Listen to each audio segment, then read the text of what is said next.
Welcome back to another deep dive into the ancient world of mythology. Today, we're ascending to the most legendary mountain in all of classical lore, Mount Olympus, home of the Olympian gods. This isn't just a story about a place.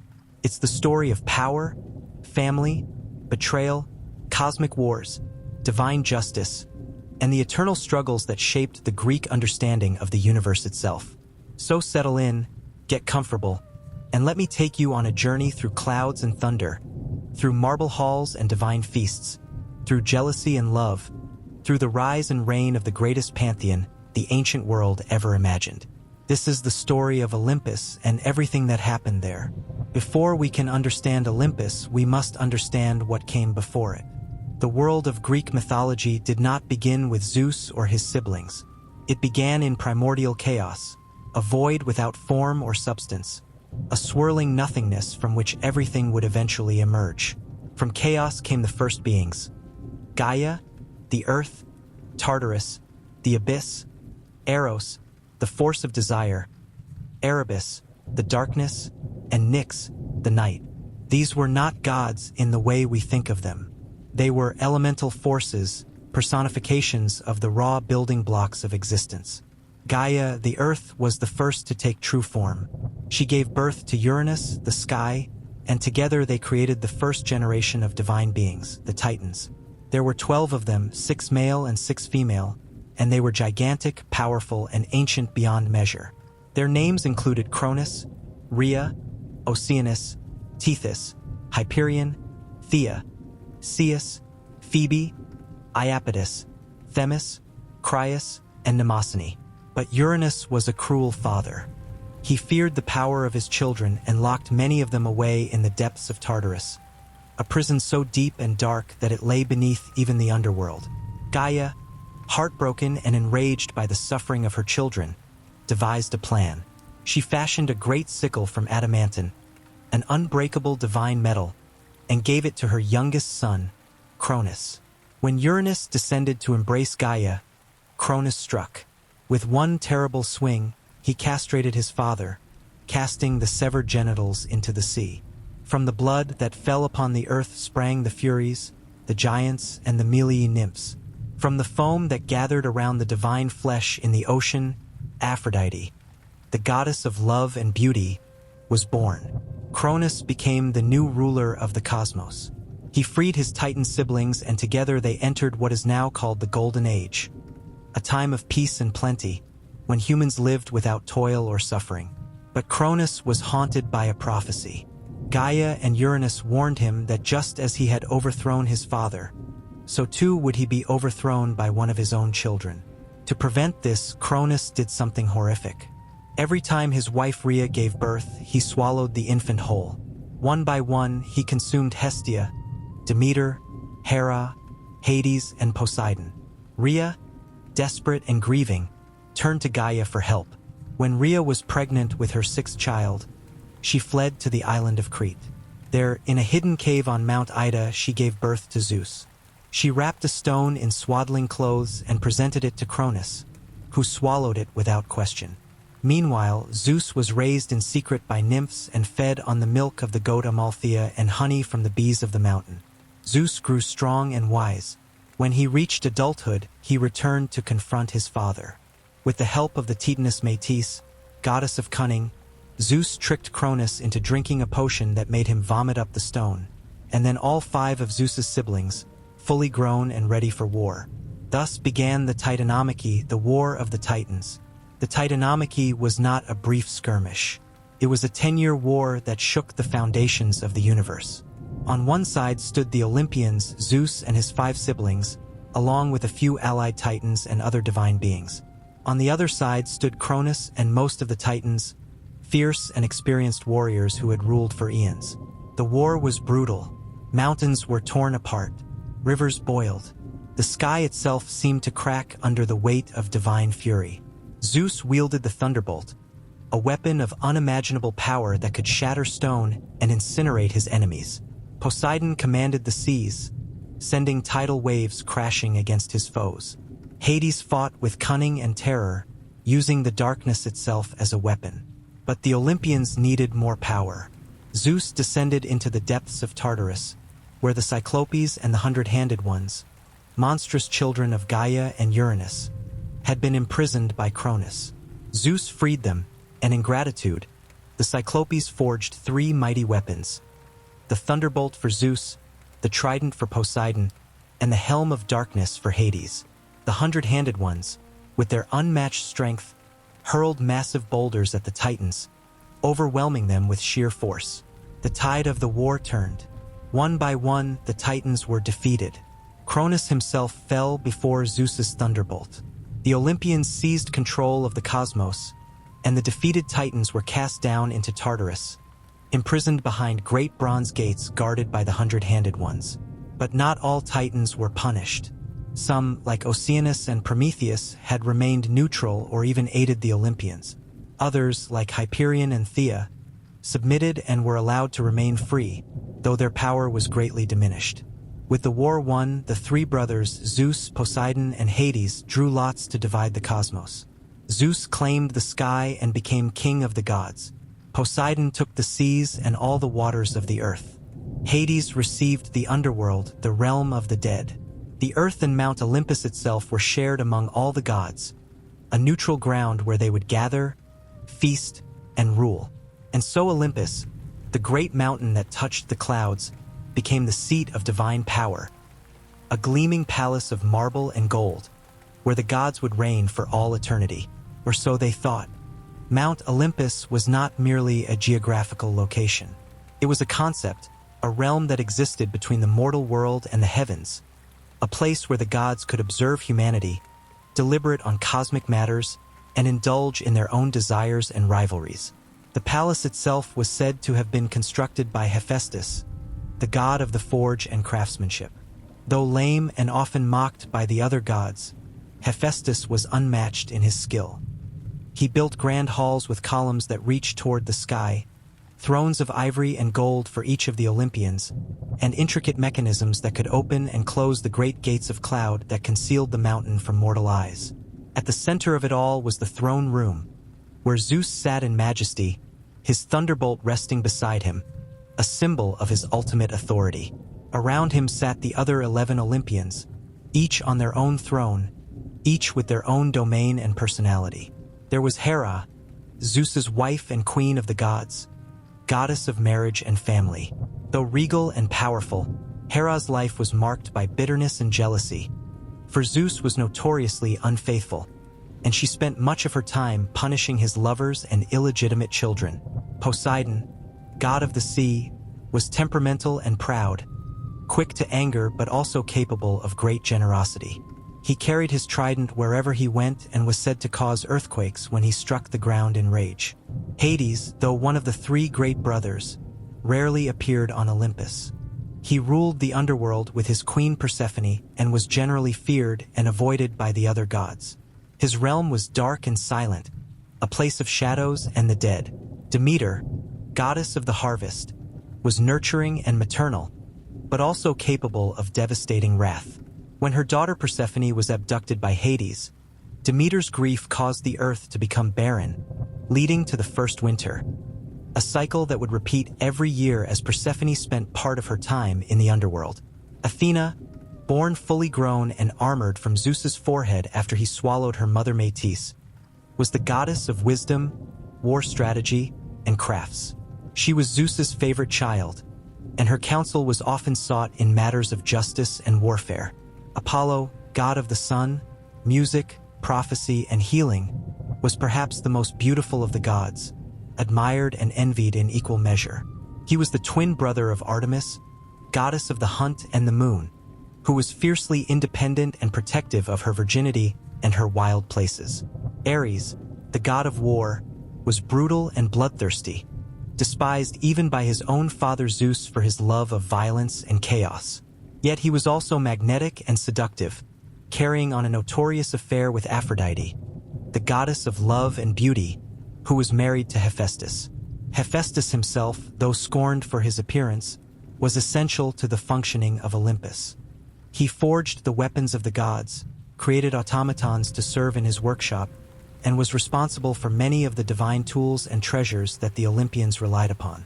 Hermes, the messenger god, was quick-witted and clever, god of travelers, thieves, and commerce. He wore winged sandals and carried a caduceus, and he was the only god who could move freely between Olympus, the earth, and the underworld. Hestia, the eldest of Zeus's siblings, was the goddess of the hearth and home. She was the most gentle and least involved in the dramas of Olympus, choosing instead to tend the sacred fire that burned at the center of every household and city. These 12, along with Zeus, made up the core of the Olympian pantheon, though other gods and goddesses, such as Dionysus, who was later elevated to Olympian status, also played significant roles in the myths. But Olympus was not a place of harmony. It was a place of schemes, rivalries, love affairs, jealousy, and constant power struggles. The gods were immortal, but they were far from perfect. They were petty, vengeful, passionate, and deeply flawed, and their conflicts would shape the fate of both gods and mortals alike. No object in Greek mythology is more iconic than Zeus's thunderbolt. It was not merely a weapon. It was the ultimate symbol of divine authority, the instrument through which Zeus enforced his will upon the cosmos. The thunderbolt was forged by the Cyclopes during the Titanomachy, crafted from celestial fire and tempered in the heart of a divine storm.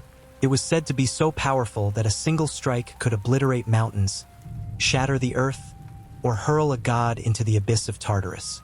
When Zeus hurled his thunderbolt, the sky itself trembled, and mortals cowered in terror at the sound of his wrath. But the thunderbolt was more than raw destructive force. It represented order. Zeus was not merely a god of storms. He was the god of justice, the upholder of oaths, the protector of guests and suppliants. When he wielded the thunderbolt, he was enacting divine justice, punishing those who violated the sacred laws of the cosmos. One of the most famous uses of the thunderbolt was against Phaeton, the mortal son of Helios, the sun god. Phaeton, seeking to prove his divine heritage, begged his father to let him drive the sun chariot across the sky for a single day. Helios reluctantly agreed, but Phaeton, inexperienced and overwhelmed, lost control. The sun chariot veered wildly, scorching the earth and threatening to set the entire world ablaze. Zeus, seeing the destruction, had no choice but to act.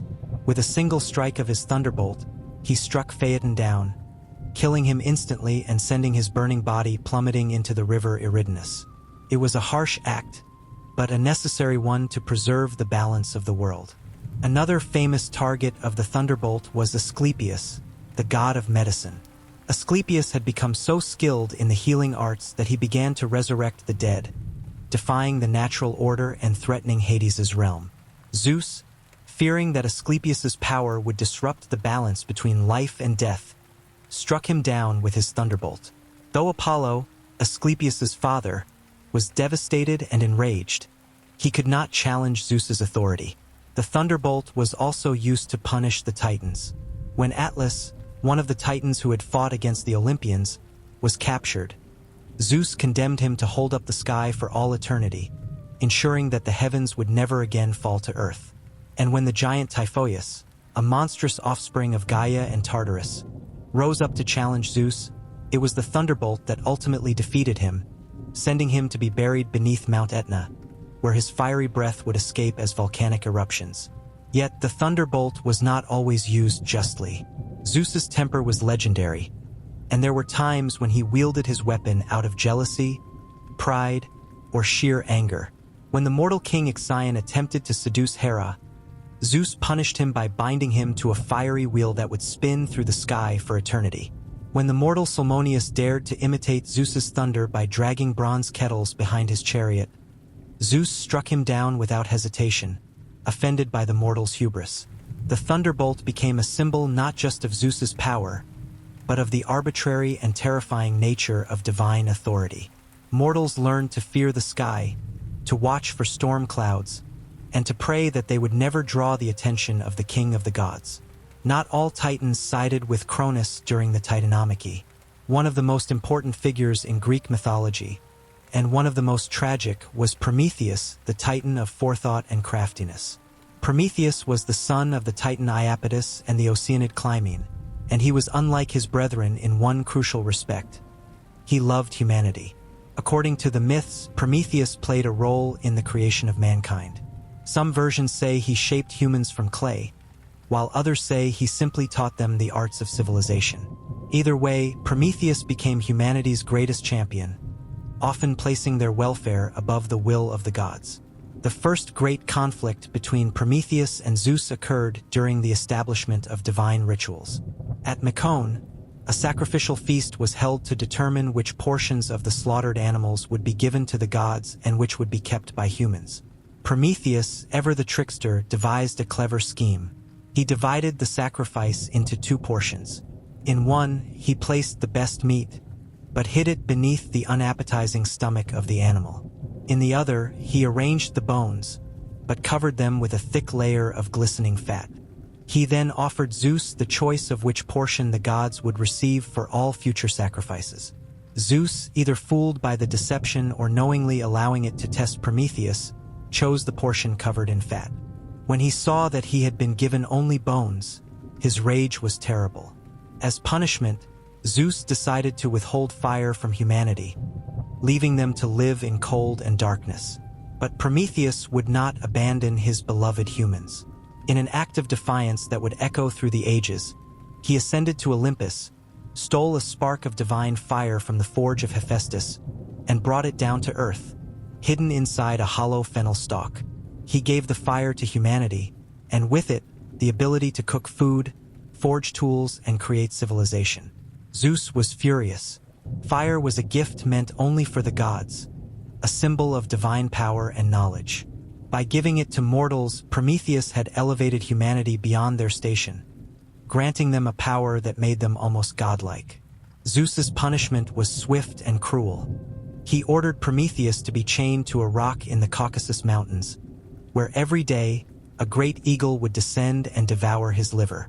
Because Prometheus was immortal, his liver would regenerate each night, only to be torn apart again the next day. This torture would continue for thousands of years. But Zeus's vengeance did not stop with Prometheus. He also sought to punish humanity for accepting the stolen fire. He ordered Hephaestus to create the first woman, Pandora, from clay. She was made beautiful and charming, but Zeus and the other gods each gave her a gift that would bring suffering to mankind: curiosity, deceit, and most importantly, a jar, often mistranslated as a box, that she was told never to open. Pandora was sent to Epimetheus, Prometheus's brother, who, despite his brother's warnings, accepted her as his wife. Unable to resist her curiosity, Pandora eventually opened the jar, releasing all the evils of the world: disease, death, envy, hatred, and suffering. Only hope remained inside, trapped at the bottom, a bittersweet reminder that even in the darkest times, humanity could still cling to the possibility of a better future. Thus, the gift of fire became a double-edged sword. It granted humanity knowledge and power, but it also brought suffering and mortality. Prometheus became a symbol of rebellion against tyranny, a champion of progress and enlightenment, but also a cautionary tale about the price of defying the gods. Prometheus's torment lasted for ages until finally the hero Hercules, came upon him during his 12 labors. Heracles, taking pity on the Titan, shot the eagle with his arrows and freed Prometheus from his chains. Zeus, though still angry, allowed this mercy on the condition that Prometheus wear a ring forged from his chains and set with a piece of the rock he had been bound to, a permanent reminder of his punishment. Even after his release, Prometheus remained a controversial figure among the gods. To some, he was a hero who had given humanity the tools to rise above their primitive state. To others, he was a criminal who had defied the natural order and brought chaos into the world. His story is one of sacrifice, suffering, and the eternal struggle between freedom and authority. While Zeus ruled the skies and Poseidon the seas, the third brother, Hades, was given dominion over the underworld, the shadowy realm of the dead. This was not a reward, but a necessity. Someone had to rule over the souls of the deceased, to maintain order in the afterlife, and to ensure that the dead did not wander back into the world of the living. Hades was not evil, though mortals often feared him. He was stern, unyielding, and pitiless, but he was also just. Unlike his brothers, who were prone to fits of passion and petty jealousies, Hades was consistent and fair. He did not judge the souls that came to his realm. That task fell to the three judges of the dead, Minos, Rhadamanthus, and Aeacus, but he ensured that the rules were followed and that the balance between life and death was maintained. The underworld itself was a vast and complex place. It was not simply a pit of torment, but a multi-layered realm with different regions for different types of souls. The majority of the dead went to the Asphodel Meadows, a gray and featureless plain where souls wandered aimlessly, neither happy nor suffering, simply existing in a state of dull neutrality. The wicked were sent to Tartarus, the deepest and darkest part of the underworld, where they were punished for their crimes. There, the Titans were imprisoned, and mortal sinners like Tantalus, Sisyphus, and Ixion suffered eternal torments tailored to their transgressions. Tantalus, who had served his own son as a meal to the gods, stood forever in a pool of water beneath a fruit tree, but whenever he reached for food or drink, they would recede from his grasp. Sisyphus, who had cheated death itself, was condemned to roll a boulder up a hill for eternity, only to have it roll back down each time he neared the top. The virtuous and heroic dead, however, were sent to the Elysian Fields, a paradise where they could live in eternal bliss, feasting, singing, and reliving their greatest triumphs.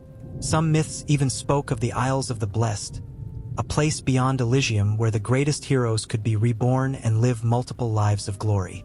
Despite his fearsome reputation, Hades was not a frequent visitor to Olympus. He preferred the solitude of his dark kingdom, ruling alongside his queen, Persephone, whom he had abducted from the world above in one of mythology's most famous and tragic stories. Persephone was the daughter of Demeter, goddess of the harvest, and Zeus. She was young, beautiful, and innocent, spending her days gathering flowers in the meadows. Hades, lonely in his underworld palace, fell deeply in love with her. But knowing that Demeter would never allow her daughter to marry the god of the dead, Hades conspired with Zeus to abduct her. One day, as Persephone was picking flowers, the earth split open, and Hades emerged in his chariot, pulled by black horses. He seized Persephone and dragged her down into the underworld before she could even scream. Demeter, frantic with grief, searched the world for her daughter, but found no trace of her. In her despair, Demeter neglected her duties as goddess of the harvest. The crops withered, the fields turned barren, and humanity began to starve. The other gods, alarmed by the famine, begged Zeus to intervene. Zeus sent Hermes to the underworld to negotiate Persephone's release. Hades agreed, but with one condition. Persephone could return to the world above only if she had not eaten anything in the underworld. Unfortunately, Persephone had consumed a handful of pomegranate seeds, binding her to Hades's realm. Compromise was reached. Persephone would spend part of the year in the underworld with Hades and part of the year on the surface with her mother. During the months she was gone, Demeter would mourn, and the earth would be cold and barren. This was the origin of winter. When Persephone returned, Demeter's joy would bring spring and the renewal of life. Thus, Hades, though isolated and often misunderstood, played a crucial role in the cosmic order. He was not a villain, but a necessary force, a guardian of the boundary between life and death, ensuring that the natural cycle continued uninterrupted. Despite the grandeur and splendor of Olympus, it was not a place of peace. The gods were constantly embroiled in petty disputes, love affairs, and power struggles, and their conflicts often spilled over into the mortal world, bringing suffering and chaos to humanity. Perhaps no god embodied this more than Zeus himself. Though he was the king of the gods and the upholder of justice, Zeus was also infamous for his infidelity. He had countless affairs with goddesses, nymphs, and mortal women, often disguising himself in various forms to seduce them. He appeared to Leda as a swan, to Danae as a shower of gold, to Europa as a bull, and to Alcmene as her own husband.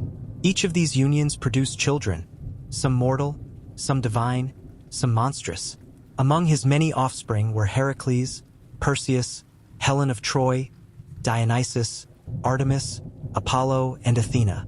Hera, Zeus's wife, was consumed by jealousy. Though she could not directly punish Zeus, he was far too powerful. She took out her rage on his lovers and their children. She tormented Io, transforming her into a cow and sending a gadfly to drive her mad. She tried to prevent the birth of Artemis and Apollo by forbidding any land to give their mother, Leto, a place to rest. She drove Heracles to madness, causing him to kill his own wife and children, and then ensured that his life would be filled with hardship and impossible labors. But Hera was not the only god prone to jealousy and vengeance. Aphrodite, the goddess of love, cursed those who rejected her gifts. When the mortal Hippolytus spurned romantic love in favor of chastity and devotion to Artemis, Aphrodite caused his stepmother Phaedra to fall madly in love with him, leading to a tragic series of events that ended in Hippolytus's death. Apollo, too, could be cruel.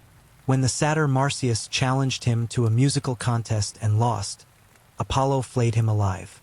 When the mortal Niobe boasted that she was superior to Leto because she had more children, Apollo and Artemis slaughtered all of Niobe's offspring, leaving her to weep eternally as a stone.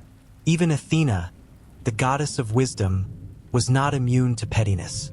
When the mortal weaver Arachne claimed to be more skilled than Athena, the goddess challenged her to a contest.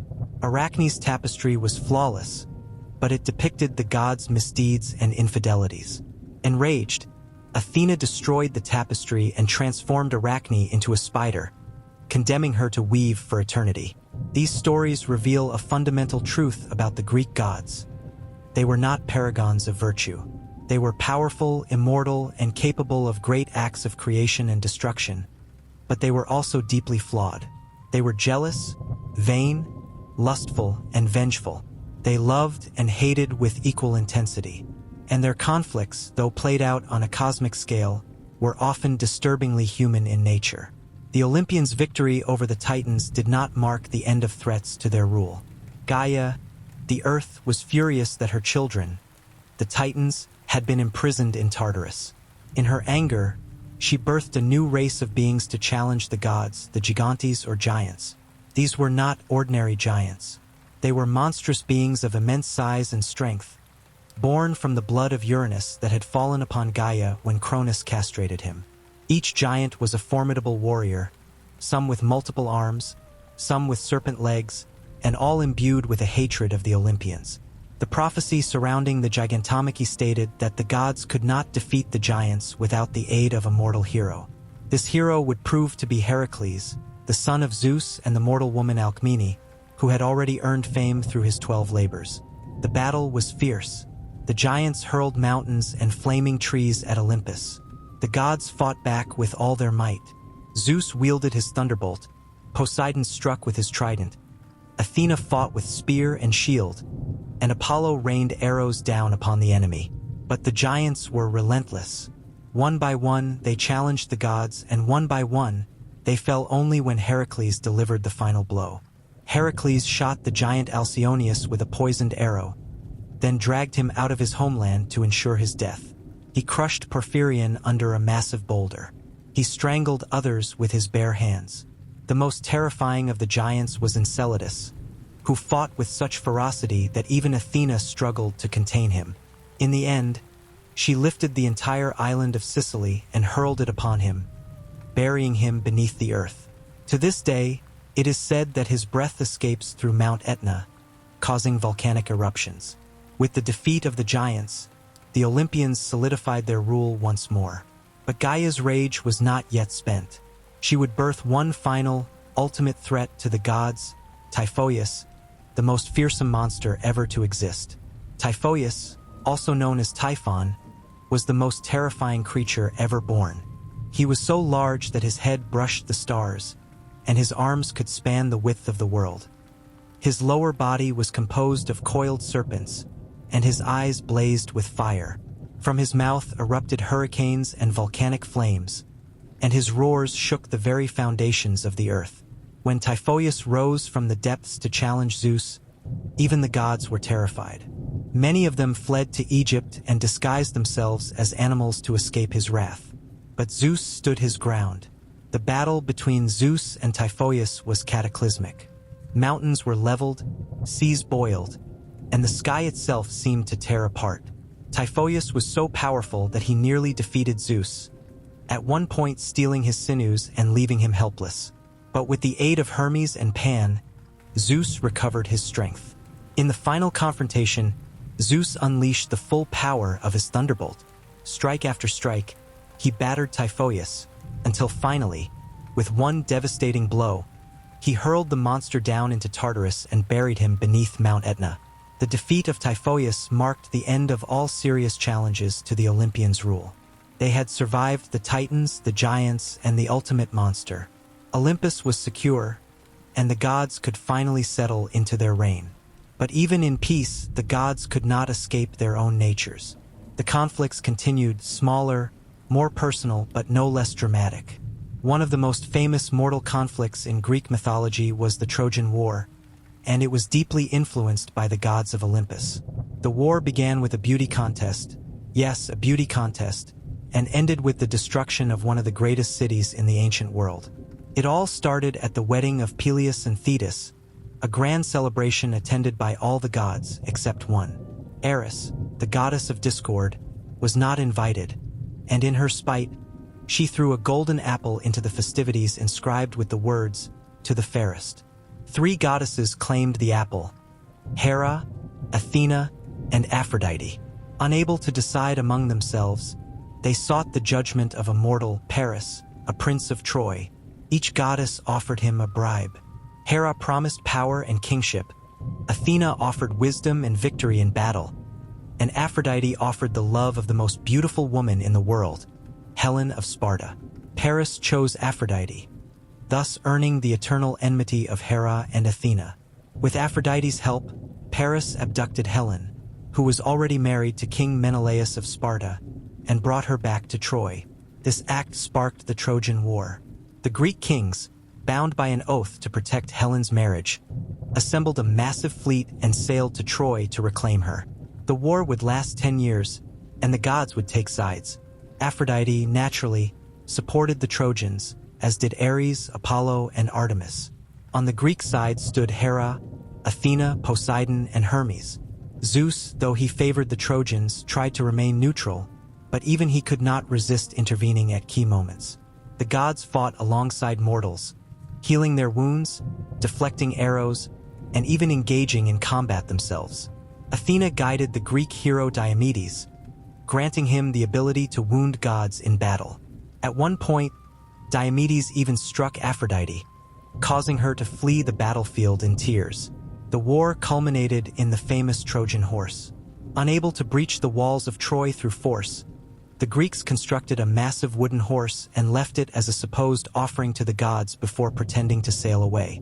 The Trojans, believing the war was over, brought the horse inside their city. That night, Greek soldiers hidden inside the horse emerged, opened the gates, and the Greek army poured in, sacking Troy and ending the war. The Trojan War became a symbol of the gods' influence over mortal affairs, and of the tragic consequences of divine vanity and favoritism.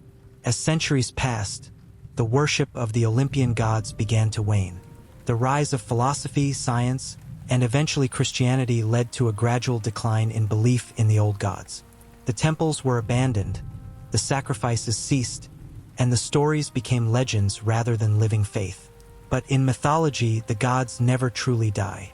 They fade, they sleep, they retreat into the hidden places of the world, but they remain, waiting for a time when they might be called upon once more. Olympus, the great mountain, still stands in Greece, though it is now climbed by tourists and mountaineers rather than worshipped as the home of the divine. The ancient palace of the gods is gone, if it ever existed in a physical sense, but the myths endure. The story of Olympus is the story of power and its consequences. It is the story of family and betrayal, of love and jealousy, of justice and vengeance. It is the story of gods who were worshipped and feared, who shaped the destiny of mortals, and who, despite their immortality, were as flawed and complicated as any human being. From the primordial chaos to the reign of Zeus, from the Titanomachy to the Trojan War, from Prometheus's gift of fire to Hades' silent kingdom, The myths of Olympus have shaped Western culture for thousands of years. They have inspired countless works of art, literature, and philosophy. They have given us heroes like Heracles and Perseus, tragedies like that of Oedipus and Medea, and timeless lessons about hubris, justice, and the human condition. Olympus was never just a mountain. It was an idea, a vision of a world where gods walked among us, where the divine and the mortal were intertwined, and where every thunderstorm, every earthquake, every harvest, and every death was a reminder of the powers that ruled the cosmos. And though the old gods may have faded, their stories remain. They remind us of our strengths and our weaknesses, our capacity for greatness and our potential for destruction. They remind us that even the gods were not perfect, and that the struggles they faced, love, loss, power, pride, are struggles we still face today. So the next time you see a storm rolling across the sky, or feel the earth tremble beneath your feet, remember Olympus. Remember Zeus and his thunderbolt, Prometheus and his fire, Hades and his silent kingdom. Remember that in the world of myth, the gods are never truly gone. They are always there, watching, waiting, and perhaps, just perhaps, still shaping the world in ways we cannot see. Thank you for joining me on this journey through the myths and legends of Mount Olympus. If you enjoyed this deep dive into Greek mythology, please consider liking this video and subscribing to the channel. There are so many more stories to explore, so many more gods and heroes and monsters waiting to be rediscovered. Until next time, sleep well, and may your dreams be filled with the wonders and terrors of the ancient world. The complexity of Olympus is not limited merely to great wars and epic conflicts. There are layers upon layers of relationships, personal betrayals, secret alliances, and rivalries that lasted millennia. Each god had their own agenda, their own desires, and frequently these desires collided in devastating ways. Let us now explore the family dynamics within Olympus, because if there is something that defines the Greek gods, it is that they were profoundly, terribly dysfunctional as a family. Zeus, as patriarch, was simultaneously feared and resented. His word was law, but his behavior was frequently questionable. He ruled with an iron fist, but his inability to control his own impulses created constant tension. Hera, as queen of Olympus, should have been his equal partner, but in practice she was more a prisoner of her marriage. The matrimony between Zeus and Hera was celebrated as a sacred union, an example for mortals of how husband and wife should behave. But reality was very different. Zeus was never faithful, not for a moment. His amorous conquests were countless, and each one was a stab in Hera's heart. But it would be unfair to portray Hera merely as a jealous and vindictive wife. She was much more than that. Hera was one of the oldest and most powerful goddesses, sister of Zeus before being his wife, and she had her own domain and authority. As goddess of marriage and family, she protected legitimate unions and married women. She was patroness of queens and mothers, and many cities venerated her above all other gods. Hera's rage was not just petty jealousy. It was a response to constant public humiliation, to the violation of sacred vows that she herself personified. Every time Zeus had an affair, he was not just betraying his wife, he was mocking the very institution of marriage, of which Hera was divine guardian. Her vengeance against Zeus's lovers and their offspring was her way of reasserting the sanctity of marriage, of punishing those who participated in its violation. Of course, this reasoning did not make her victims suffer any less. Io, transformed into a cow and tormented by a gadfly across the entire known world. Leto, forbidden from giving birth on solid ground, forced to wander until she found the floating island of Delos. Semele, tricked into asking Zeus to reveal his true form, which incinerated her instantly. Callisto, transformed into a bear and hunted. The list goes on and on, a catalogue of suffering inflicted not on Zeus, who was largely immune to Hera's direct wrath, but on the women who crossed her path. The children of these unions fared little better. Heracles, perhaps Zeus's most famous mortal son, was tormented by Hera from the moment of his birth. She sent serpents to kill him in his cradle, drove him mad so that he murdered his own wife and children, and ensured that his life was one of constant labor and suffering. Yet Heracles persevered, completing his 12 labors and eventually achieving immortality, even reconciling with Hera and marrying her daughter Hebe. His story became a template for the hero's journey, the idea that through suffering and perseverance, even a mortal could achieve godhood. But let us turn our attention to the other Olympians, each with their own complex personalities and domains. Poseidon, brother of Zeus, ruled the seas with a temperament as changeable as the waters themselves. He could be generous and protective to those who honored him, but wrathful and destructive to those who offended him. His dispute with Athena over patronage of Athens is legendary. Both gods wanted the city, and they competed by offering gifts. Poseidon struck the ground with his trident and created a spring, but the water was salty and useless for drinking. Athena planted an olive tree, which provided food, oil, and wood. The citizens chose Athena, and Poseidon's fury was terrible. He flooded the surrounding plains, and his resentment toward Athens lasted for generations. Poseidon's love life was nearly as complicated as Zeus's. He pursued Demeter, who transformed herself into a mare to escape him, so he became a stallion and caught her anyway. Their union produced the horse Arion. He loved the Nereid Amphitrite, who fled from him, but he sent a dolphin to find her and persuade her to marry him. She became queen of the seas, but like Hera, she had to endure her husband's infidelities. Poseidon seduced Medusa in Athena's temple, an act of such disrespect that Athena punished Medusa by transforming her into a monster, though arguably Poseidon bore more responsibility for the sacrilege. Hades, the third brother, is often misunderstood. He was not evil, nor was he a tempter or punisher in the way later traditions would portray rulers of the underworld.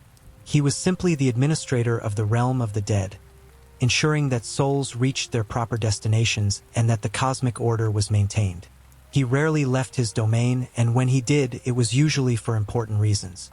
His abduction of Persephone was one such occasion, and it resulted in one of mythology's most important myths. Persephone, daughter of Demeter, goddess of the harvest, was gathering flowers in a meadow when the earth opened and Hades emerged in his chariot. He seized her and carried her down to the underworld to be his queen. Demeter's grief was so profound that she abandoned her duties, and the earth became barren. Nothing would grow. Humanity faced starvation, and the gods faced the loss of their sacrifices and worship. Zeus finally intervened, sending Hermes to negotiate Persephone's release. But there was a problem. Persephone had eaten pomegranate seeds while in the underworld, and anyone who consumed food in the realm of the dead was bound to remain there. Compromise was reached. Persephone would spend part of the year with Hades in the underworld, and part of the year with her mother on earth. When she was below, Demeter mourned and the earth was barren, creating winter. When Persephone returned, Demeter rejoiced and the earth bloomed, creating spring and summer. This myth explained the seasons, but it also explored themes of loss, grief, adaptation, and transformation. Persephone began as Kore, the maiden, innocent and sheltered. Her abduction was traumatic, but she did not remain a victim. She became Persephone, queen of the underworld, powerful and respected, even feared. She ruled alongside Hades, judging the dead and maintaining order in the realm below. Some versions suggest she grew to love Hades, or at least to accept and embrace her role. She was no longer just Demeter's daughter, but her own person, with her own authority. Among the younger Olympians, Athena stood out as perhaps the most formidable. Born fully grown and armored from Zeus's head after he swallowed her pregnant mother Metis, Athena combined wisdom, strategic warfare, and practical crafts. Unlike Ares, who represented the brutal, chaotic aspects of war, Athena represented disciplined, strategic combat. She was a patron of heroes, guiding Perseus, Heracles, and Odysseus through their trials. Her wisdom was sought by gods and mortals alike.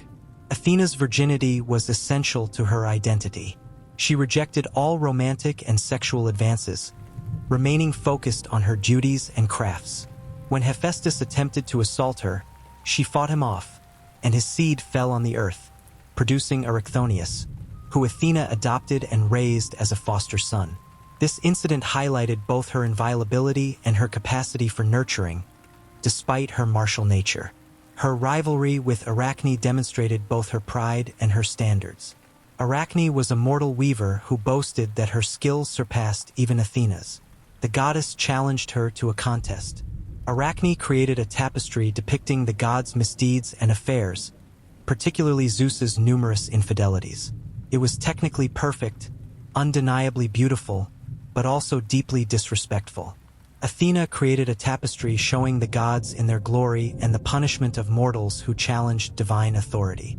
When Athena could find no fault in Arachne's work except its impiety, she struck the girl with her shuttle. Arachne, unable to bear the humiliation and punishment, attempted to hang herself. Athena took pity and transformed her into a spider, allowing her to weave forever. Apollo, twin brother of Artemis, was perhaps the most complex of the Olympians. He was god of prophecy, music, healing, plague, light, and truth. His oracle at Delphi was the most important in the Greek world, where the Pythia, his priestess, delivered prophecies in his name. Kings and commoners alike sought guidance there, and the oracle's pronouncements shaped history. Apollo himself was beautiful, talented, and aware of both facts. His pride was legendary, and his wrath terrible when offended. His pursuit of Daphne illustrated both his desire and his inability to always get what he wanted. Struck by Eros's golden arrow while Daphne was struck by a leaden one, Apollo burned with love while Daphne felt only revulsion. He chased her relentlessly until, exhausted and desperate, she called on her father, the river god Punnius, who transformed her into a laurel tree. Apollo, grieving, declared the laurel sacred to him and wore its leaves as a crown. It became a symbol of victory and achievement, but for Apollo it was always a reminder of love lost. His love for Hyacinthus ended even more tragically. The beautiful Spartan prince was beloved by Apollo, who spent his days with the youth, teaching him athletics and music. During a discus throwing competition, Apollo's throw was caught by a jealous wind, possibly sent by Zephyrus, who also loved Hyacinthus, and the discus struck the boy in the head, killing him instantly. From his blood sprang the hyacinth flower, which Apollo marked with his grief. The letters AI, meaning alas or woe, were said to be visible on the petals. Apollo's sister Artemis was his opposite in many ways, yet they shared a bond stronger than almost any other siblings in Greek mythology. Where Apollo was associated with civilization, music, and prophecy, Artemis belonged to the wilderness. She was goddess of the hunt, wild animals, and young girls. Like Athena, she was a virgin goddess, fiercely protective of her chastity and that of her followers.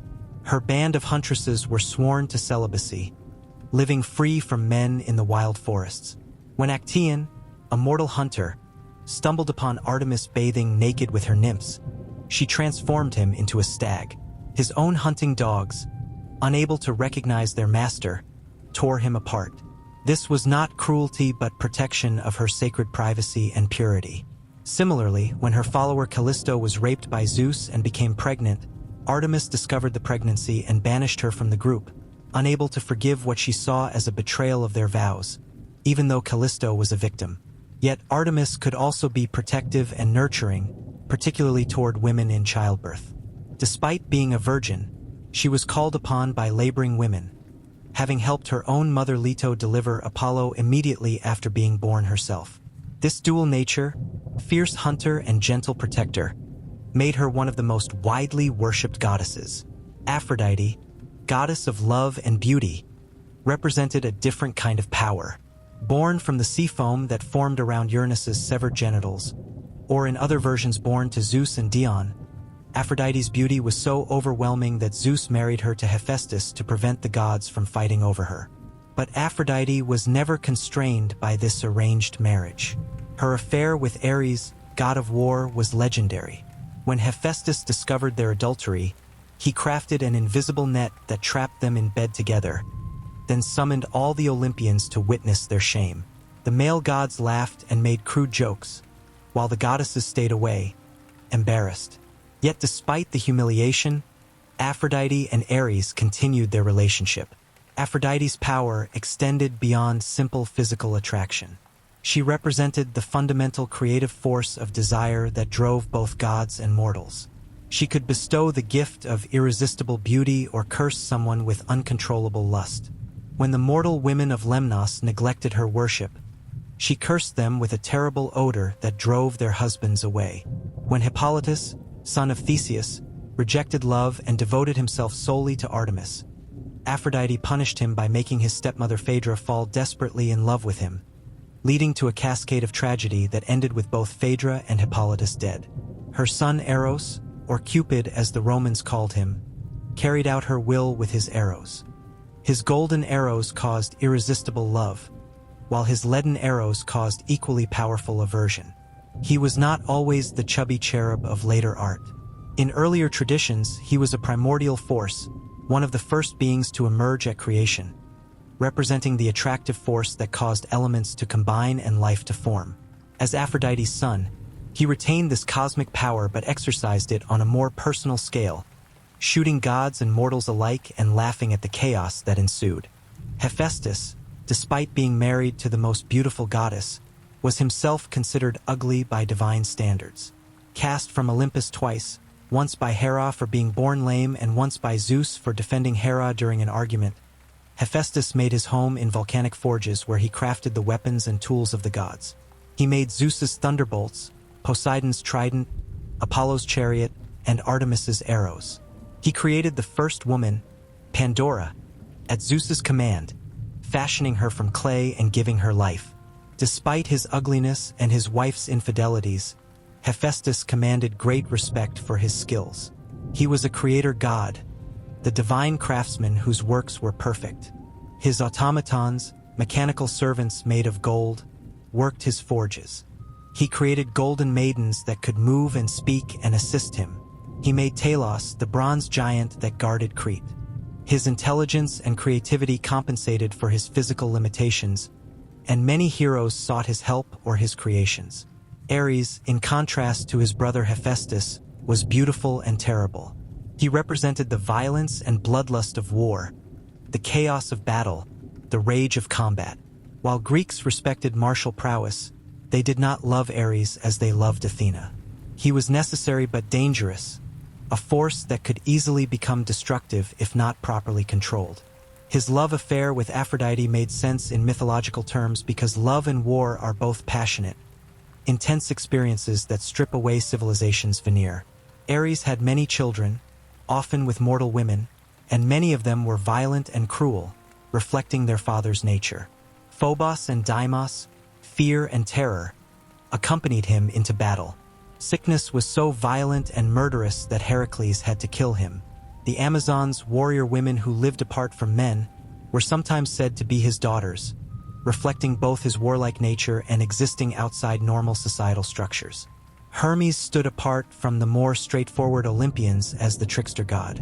Born in a cave at dawn, by noon he had escaped his cradle, invented the lyre from a tortoise shell, and stolen Apollo's cattle, cleverly making them walk backward so their tracks would confuse pursuers. When Apollo discovered the theft and brought the baby before Zeus, Hermes lied so charmingly that Zeus laughed. Hermes traded the lyre to Apollo in exchange for keeping the cattle and being appointed herald of the gods. As messenger, Hermes traveled between all realms, Olympus, Earth, and the underworld. He guided souls to Hades, delivered Zeus's commands, and generally served as the communication network of the divine world. But he retained his trickster nature, favoring clever mortals and helping them with their schemes. He aided Perseus in killing Medusa, provided Odysseus with the herb that protected him from Circe's magic, and generally acted as a friend to humans in a way that the more dignified Olympians did not. Dionysus, youngest of the Olympians, represented a different kind of divinity altogether. God of wine, ecstasy, theater, and religious frenzy, Dionysus embodied the breakdown of normal boundaries and inhibitions. His worship involved drinking, dancing, and losing oneself in divine madness.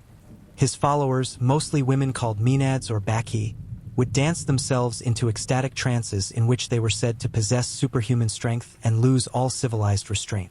The story of Pentheus, king of Thebes, illustrated the danger of rejecting Dionysus.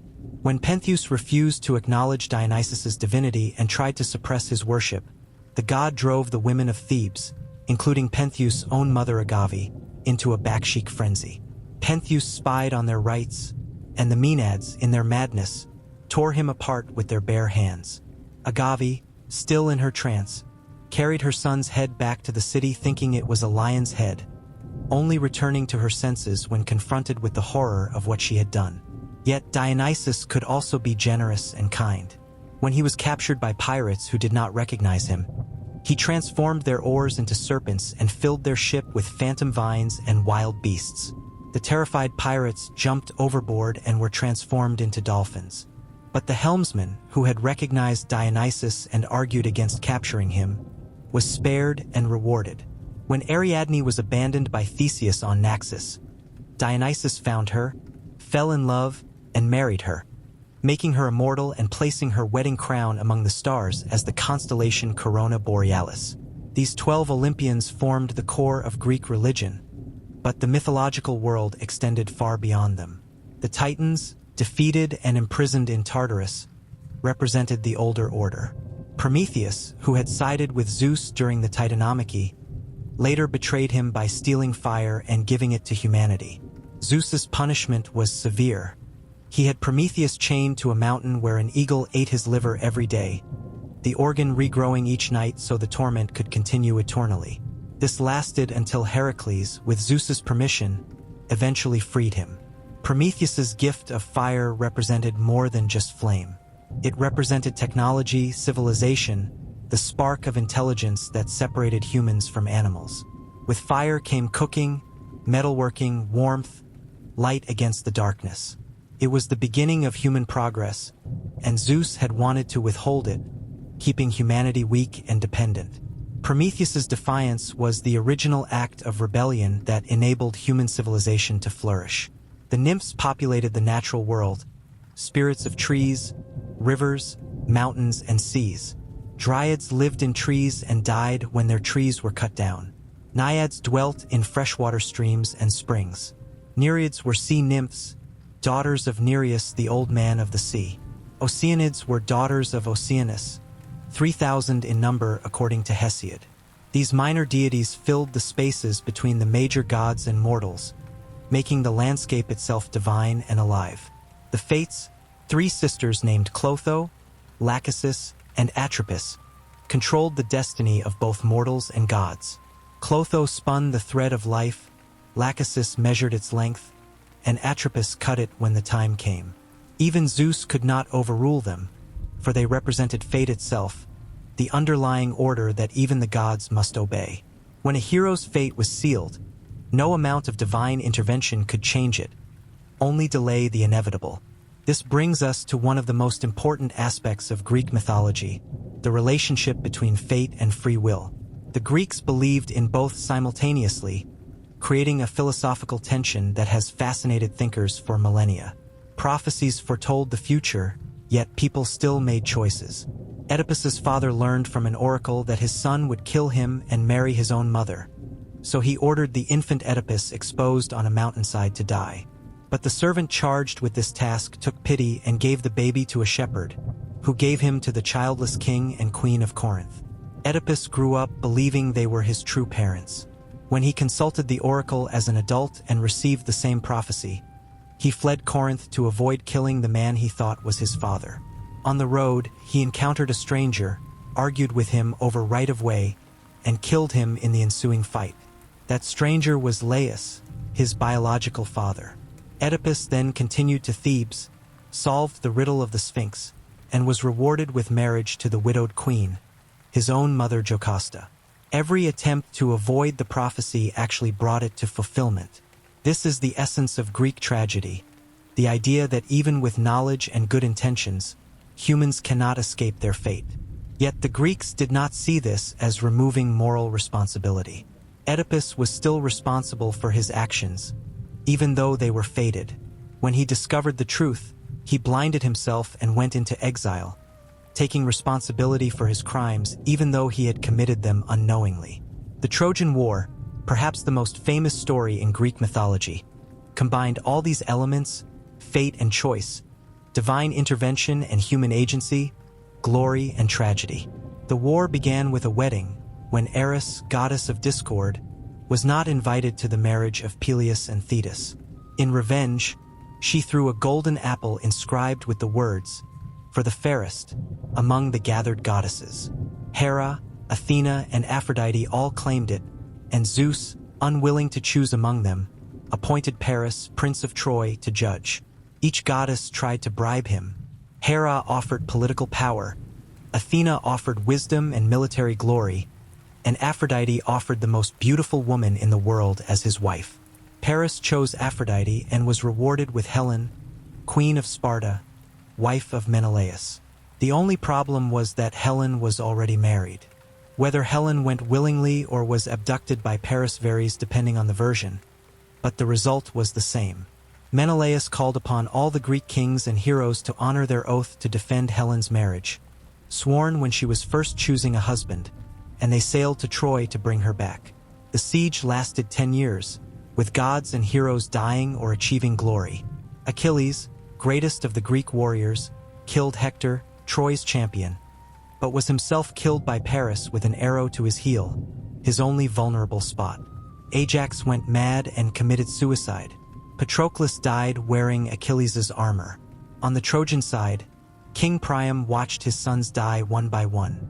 His daughter Cassandra, cursed by Apollo to speak true prophecies that no one would believe, warned repeatedly of Troy's doom but was ignored. The war finally ended through cunning rather than strength. Odysseus conceived the idea of the Trojan horse, a giant wooden horse left outside the gates as a supposed offering to the gods. The Trojans, celebrating what they thought was Greek withdrawal, brought the horse inside their walls despite Cassandra's warnings. That night, Greek warriors hidden inside emerged and opened the gates for the army, which had sailed back under cover of darkness. Troy burned, Priam was killed at his own altar, Hector's infant son was thrown from the walls, and the women were taken as slaves. The aftermath of the war was almost as tragic as the war itself. Many heroes never made it home or found their homes destroyed.